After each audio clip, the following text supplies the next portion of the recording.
Hello, my name is Trey Barnes. I'm a solutions engineer with AssetView, and today I'm going to be showcasing the views functionality in the AssetView 3 application and showing how it can be used for reporting and just day-to-day operations.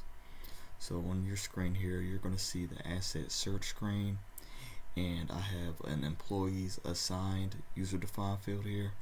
So if I start populating a particular employee's name, Lisa in this example, you will see I'll start seeing all of the assets assigned to Lisa.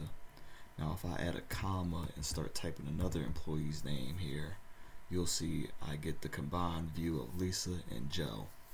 So at this point, this is the view that I will want to use, so I can give this view a name here. So if I hit the save as, and I give it a specific name, so here I'll just call it the LJ department, the department of Lisa and Joe here, just for this example. And if I were to click save, I now have a new view here that I can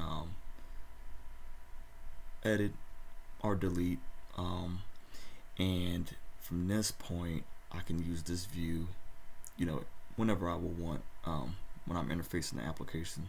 So if I ever wanted to go back to more of a standard view, I can go into select view, and you will see the information will populate without that filtered in there.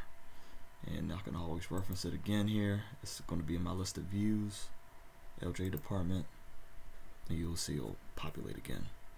So that's just a quick video on using the views in the AssetView 3 application. Thank you.